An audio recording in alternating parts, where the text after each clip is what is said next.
पहले आप अपना नाम बताइए। देवानंद आर्गव मेरा नाम है।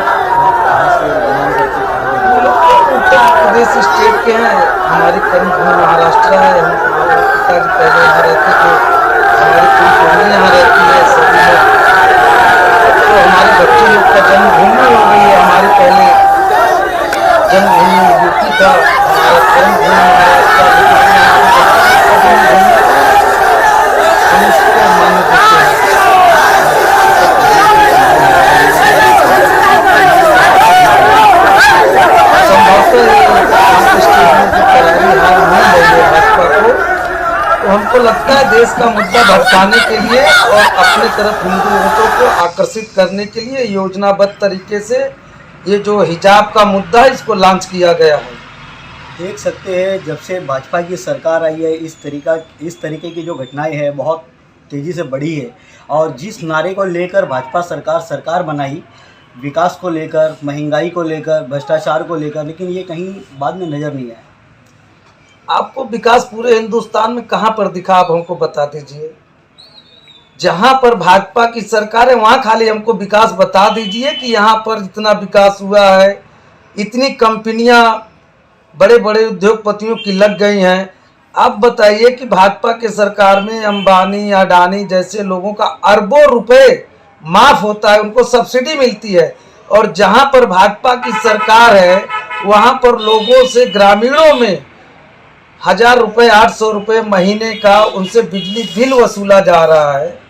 यही विकास हुआ है, यही विकास की गंगा बह रही है कि जो महंगाई है, आज पेट्रोल क्या भाव है, डीजल क्या भाव है, खाने का तेल क्या भाव है, आप उस पर देखिए। 2014 से लेकर के और 2021-22 तक का निकालिए। लोगों की कारोबार मर गए हैं, लोगों की दुकान धंधे मर गए हैं, करोड़ों लोगों की नौकरियां चली गई हैं। अभी इससे ज़्यादा आप क्या अनुभव लगा सकते हैं कि ये विकास है कि विनाश है। पूरा हिंदुस्तान देख रहा है कि विकास किस तरफ है, विनाश किस तरफ है। लेकिन एक जाति धर्म का रंग देकर ये सियासत जब खेलते हैं और चुनाव आते ही ये लोग सब काम को छोड़कर जो हिंदू मुस्लिम करके जो ये जीत जाते हैं, इसे किस तरीके से आप देखते हैं? देखिए सर, ऐसा है कि हिंदू मैं भी हूँ, लेकिन हिंदू का मतलब नहीं है कि किसी विशेष धर्म जात को गाली दो या किसी के धर्म पर कुछ भी कमेंट करो।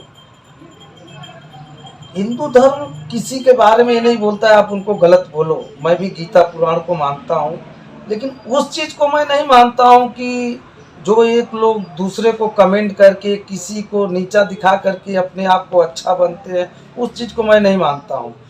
आप दूसरे की इज्जत करेंगे तो आपको इज्जत मिलेगी, आप दूसरे को मान सम्मान दोगे आपको मान सम्मान मिलेगा। ये जो ओछी राजनीति है इसके मैं खिलाफ हूँ, इसकी मैं कड़ी निंदा करता हूँ। और मैं कर्नाटक सरकार से अपील करता हूँ, माननीय प्रधानमंत्री मोदी जी से अपील करता हूँ कि ऐसी गंदी, ऐसी ओछी राजनीति पूरे भारत में कहीं नहीं होना चाहिए। किसी की माँ बहन के ऊपर इज्जत पे आँच आए कि आप हिजाब नहीं पहन सकते हैं, आप कल को और कोई कपड़ा नहीं पहन सकते हैं, फिर आज़ादी और गुलामी में फ़र्क क्या रह गया है?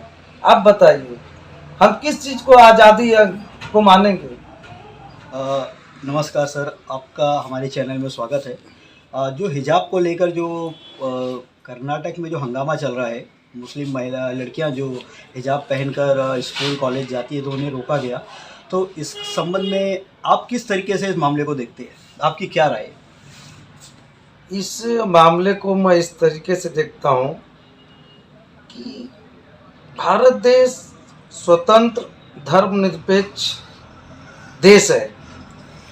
यहाँ पर बोला गया है बहन बेटियाँ, जो कि आपकी बहन बेटी हो हमारी बहन बेटी, हमारी बहन बेटी हो आपकी, ये हमारा कल्चर रहा है।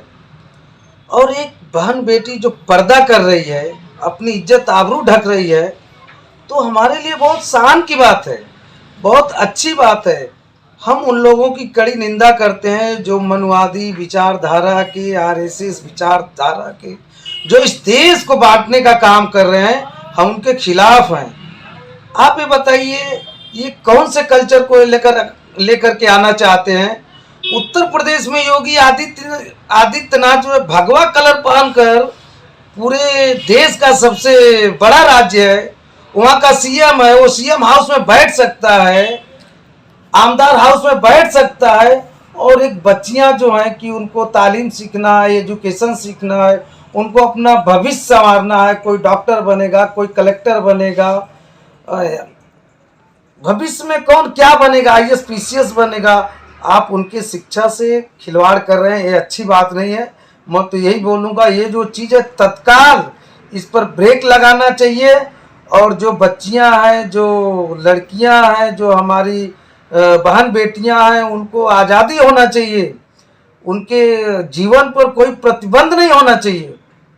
हम एक तरफ बोलते हैं कि आज़ाद भारत के हम नागरिक हैं, तो ये आज़ाद भारत के नागरिक नहीं, ये तो हम गुलामी की तरफ जा रहे हैं, गुलाम से भी बदतर जीवन यापन कर रहे हैं। इस पर सरकार को तत्काल संज्ञान लेना चाहिए, और हम कर्नाटक सरकार की कड़ी निंदा करते हैं कि आप इस लोकतंत्र का गला घोट रहे हैं और भाईचारे को तोड़ रहे हैं। आपसे हमारा यही निवेदन है कि स्वतंत्र भारत में आज़ाद लोगों को आज़ाद रहने दीजिए। कौन क्या खा रहा है, कौन क्या पहन रहा है, कौन क्या बना रहा है, अरे भाजपा आरएसएस वाले जब भी थे, एच.डी. देवगौड़ा साहब हमारे देश के प्रधानमंत्री थे, वो अपना शर्ट और लुंगी पहन के जाते थे। जब ये लोग कहाँ थे, इन लोग को आवाज़ नहीं उठाना चाहिए, इन लोग को उस वक्त उठाना चाहिए था ना आवाज़। एक सवाल और है कि ये तो पहले सड़कों पर नजर आता था, अब स्कूल विद्यालय में इस तरीके का काम नजर आ रहा है। एक सोची समझी एक रणनीति है, ये अभी प्रयोगशाला के तौर पर प्रयोग कर रहे हैं। अगर इसमें कामयाब हो गए तो आगे आपको देखो सांस लेने के लिए भी इनकी परमिशन लेनी पड़ेगी। अभी ये इनकी प्रयोगशाला है, देख रहे हैं कि ये प्रयोगशाला हमारी कितनी सक्सेस हो रही है, कितनी नहीं हो रही है।